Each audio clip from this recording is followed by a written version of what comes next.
Hi, I'm Jay, and today I'm going to show you how to crack into one of these guys the right way. I've seen a bunch of people using pliers and wrapping the bottom and squeezing on it to try and get this tail out. But I found one clever trick. There's actually a little hole here in the bottom, and you can use an air compressor to pressurize the inside, and the bottom will just pop out, and you don't have to mark up the sides. Okay, so I saw one video that did this, but they didn't really explain that well how they had achieved it. So there's a tiny hole on the bottom, and we're looking to pressurize that hole to get the back cap to come off. Now, it's important to note that the ring here actually stays on the brush. It's just a cap that comes out of the bottom side here. What you're going to need is an air compressor with a blower and a little rubber gasket. Let's go ahead and give this a try. Take the brush off. I'm going to put the rubber gasket on top of the hole, and then I'm going to put the air compressor on top of there, and I'm going to give it a burst of air.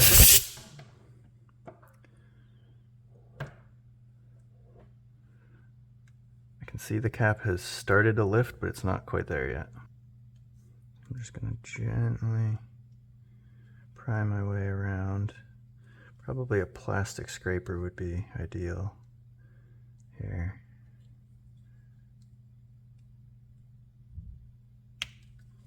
And it is coming up.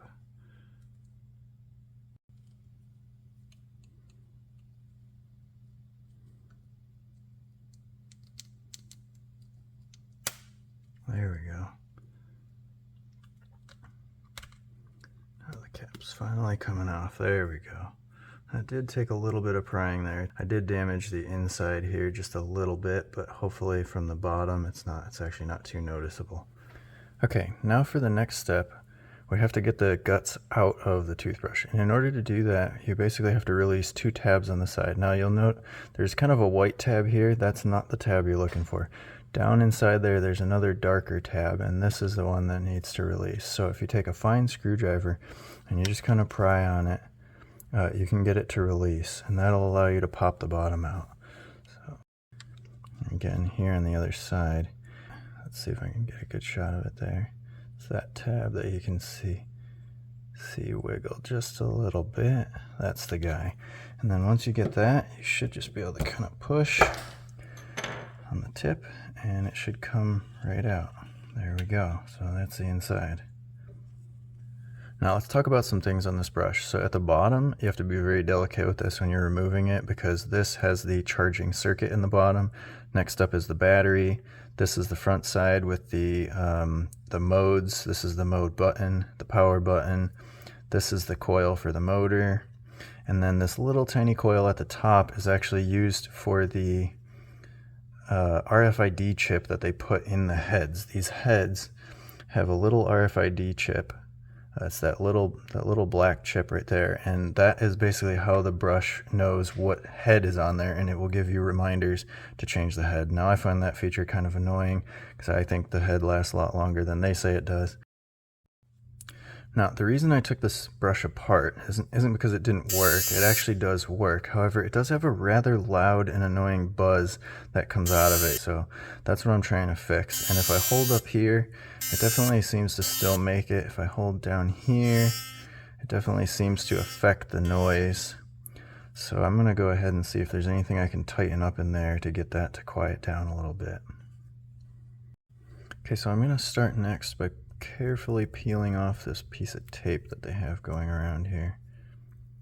It's a very strong adhesive on this tape, so I'm just going to be very gentle as I take it off.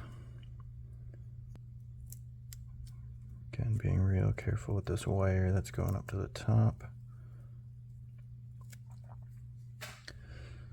So when I turn the brush on, you can hear there's kind of a loud noise. That seems to be coming from down here. This little piece here kind of oscillates back and forth, back and forth. I don't know if it's touching on something or whatever, but it makes this kind of loud noise.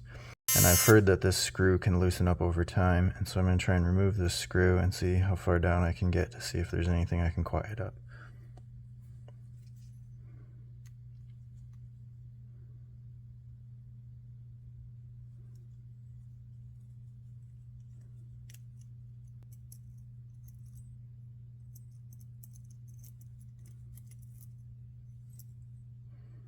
Okay, so out came this little screw along with this little plate. You can see it moving in there just a little bit. There we go. Okay, so there's kind of a spot you can put the poke there a little bit, and there's kind of a spot here.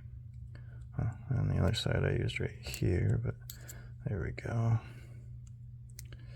Okay, now if I kind of rotate this forward, I can kind of get this guy to just hopefully just slide right off. I guess he's a little stuck there. So I'll let him dangle for the moment, just being real careful with those wires. I think I've discovered the reason for the loud buzz, and it seems like the motor is actually too close to the coil, and as the coils pull on the motor, it actually rubs on the top of the coil there. That does explain probably why there's some dust that's building up around this area, and also the noise. So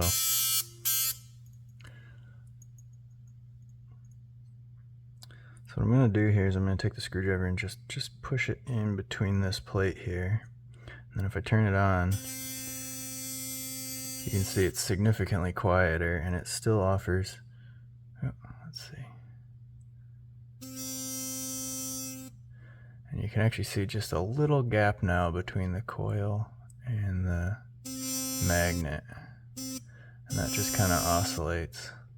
So it does seem like whatever this bracket is not quite doing its job to hold the magnet the right distance away from the coil, and the two just rub, and that's what makes that sound. So I'm going to see if there's something I can maybe carefully wedge in here to make this stop rattling.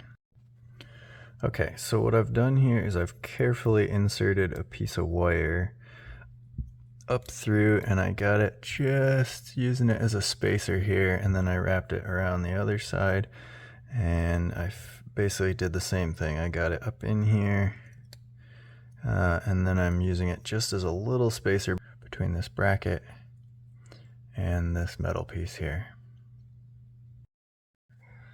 And now that I've got that wire carefully placed in there, spacing it out, you'll notice it's significantly quieter. Still has a bit of rattle, but it's definitely better than it was before, and I think once it's all put back together, it might be fine. Okay, so I've done a poor job of showing this, but I've got this wire now carefully wrapped around there. Again, I'm just using it as a spacer between this bracket and this plastic piece here. See if I can get it to focus in on that. There we go. Right here, and that just spaces it out just enough that there's a gap here so the coil doesn't rub on the magnet. So what I'm going to do is I'm going to put a dot of glue on that so it'll stay, and then I'm going to see if I can put the top back on.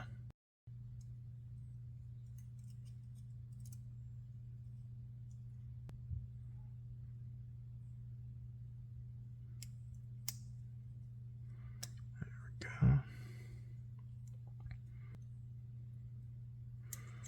I'm going to route it like so it doesn't run into any risk of hitting the motor here.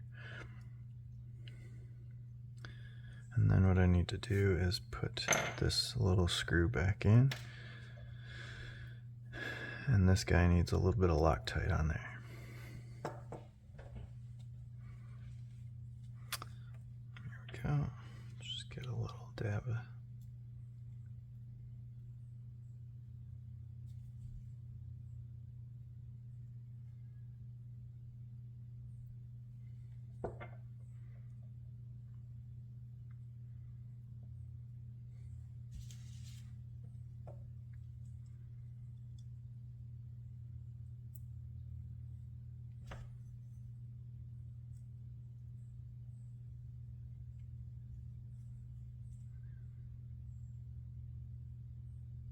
tighten that down nice and good.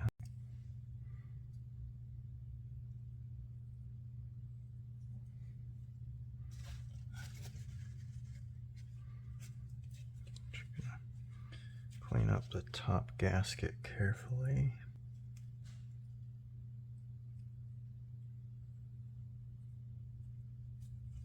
Okay, done a pretty good job here.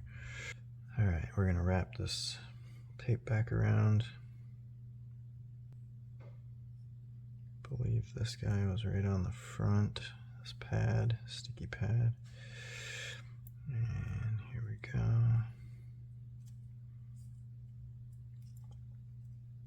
I'm going to put some glue on the back of here just that way this doesn't rattle or anything like that.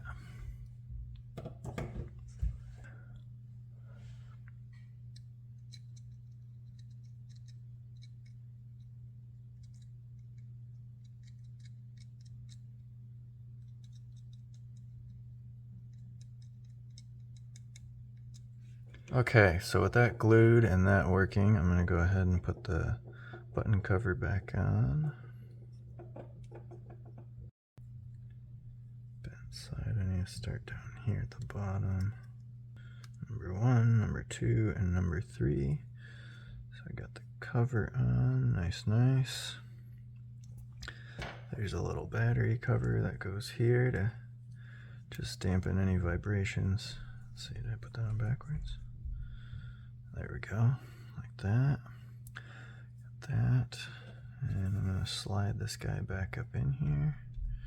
Let's see how we did.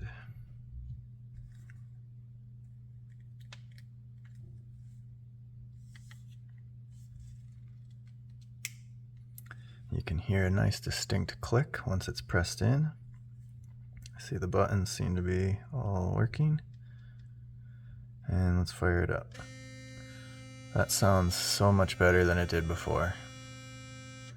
As some others have said, when you put this back on, just put just a dab of grease here if you ever have to take it back off. At least that way it won't be so stuck in the bottom of the tube.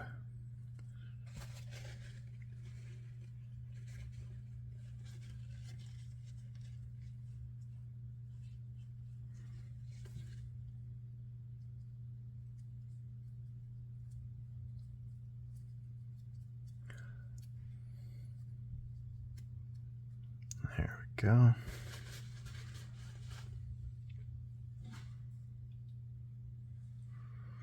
And then we just line it up the same way it was before, and I'm just going to press it in, click, and there we go.